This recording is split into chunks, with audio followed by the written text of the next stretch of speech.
ہمارے پیارے آقا صلی اللہ علیہ وآلہ وسلم کا حلیہ مبارک کیسا تھا؟ یا الہی جو اس ویڈیو کو پورا دیکھے اور آگے شیئر کرے اسے آقا علیہ السلام کا دیدار نصیب فرما۔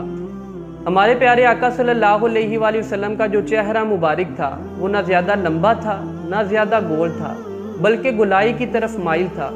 آپ علیہ السلام کا رنگ مبارک بالکل سفید نہیں تھا بلکہ سرخ ہی مائل تھا، سرخ رنگ تھا۔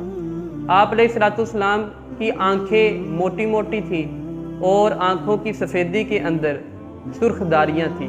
آپ علیہ السلام کی جو بویں تھی، آئی بروز، ان کے درمیان فاصلہ تھا اور ان کے درمیان ایک رگ تھی جو جلال کے وقت ابھر آتی تھی، اور جب کوئی خوشی کی بات آپ علیہ السلام کو سنائی جاتی تو آپ علیہ السلام کہکا نہ لگایا کرتے بلکہ مسکرایا کرتے تھے، اور آپ علیہ السلام مبارک کے سامنے کے دو دانتوں کے درمیان فاصلہ تھا، اور آقا علیہ السلام کے سر اور داڑھی مبارک کے جو بال تھے وہ سیاہ اور گنے تھے، اور ان کے اندر 20 کے قریب سفید بال تھے۔ آپ علیہ السلام مبارک کا جو چہرہ ودھا کا جو مکھڑا ہے وہ انتہائی خوبصورت تھا کہ حدیث پاک میں یہ الفاظ ملتے ہیں۔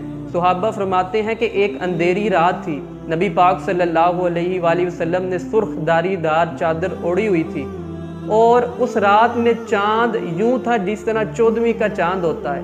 صحابہ فرماتے ہیں ہم کبھی چاند کو دیکھتے، کبھی ودھا کے مکھڑے کو دیکھتے، آخر ہم اس نتیجے پر پہنچے کہ آقا علیہ السلام کا ودھا کا جو مکھڑا ہے وہ چاند سے زیادہ خوبصورت ہے۔ سبحان اللہ، قربان جائیں ودھا کے مکھڑے پر۔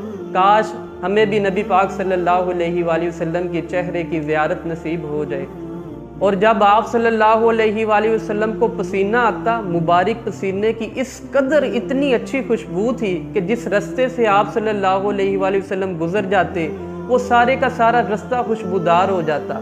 صحابہ فرماتے ہیں جب ہم نے آقا علیہ السلام کو ڈھونڈنا ہوتا تو ہم گلیوں کے اندر سے پسینے مبارک کی خوشبو سونگھ کر آقا علیہ السلام مبارک تک پہنچ جایا کرتے تھے، اور ودھا کے مکھڑے پر پسینہ مبارک یوں محسوس ہوتا تھا جیسے کوئی موتی چمک رہے ہیں۔ آپ علیہ السلام کا جو قد مبارک تھا وہ نہ ہی زیادہ چھوٹا تھا نہ ہی زیادہ بڑا تھا، اور یہ آپ صلی اللہ علیہ وآلہ وسلم کا معجزہ تھا کہ جب آپ صحابہ کے درمیان تشریف فرما ہوتے، لوگوں کے درمیان تشریف فرما ہوتے، آپ کا قد سب سے بڑا نظر آتا۔ آپ علیہ السلام مبارک کے جو بازو تھے وہ لمبے اور دراز تھے، اور ہتھیلیاں کشادہ تھی جو کہ صحاوت کی علامت ہیں۔ آپ علیہ السلام مبارک کی جو انگلیاں تھیں ان کے اندر تناسب کے ساتھ لمبائی تھی، اور گردن مبارک سراہی مائل تھی۔ آپ علیہ السلام مبارک کے کندھوں کے درمیان فاصلہ تھا، اور ان کے درمیان ایک مہر نبوت تھی، اور آپ صلی اللہ علیہ وآلہ وسلم کی جو چھاتی مبارک تھی، سینہ مبارک چوڑا تھا جو کہ بہادری، دلیری اور شجاعت کی علامت ہے۔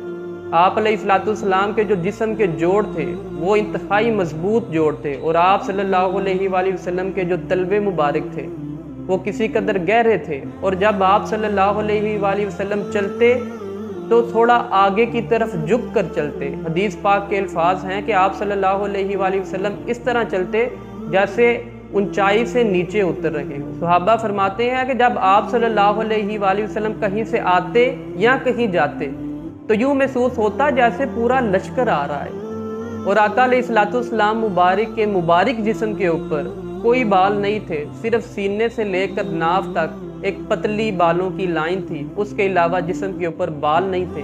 میرے لجپال آقا علیہ السلام مبارک کا ایک اور معجزہ یہ ہے کہ آقا علیہ السلام کا سایہ مبارک نہیں تھا۔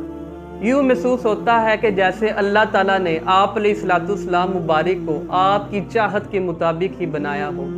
ایک سمت علی، ایک سمت عمر، صدیق ادھر، عثمان ادھر، ان جگمگ تاروں میں مہتاب کا عالم کیا ہوگا؟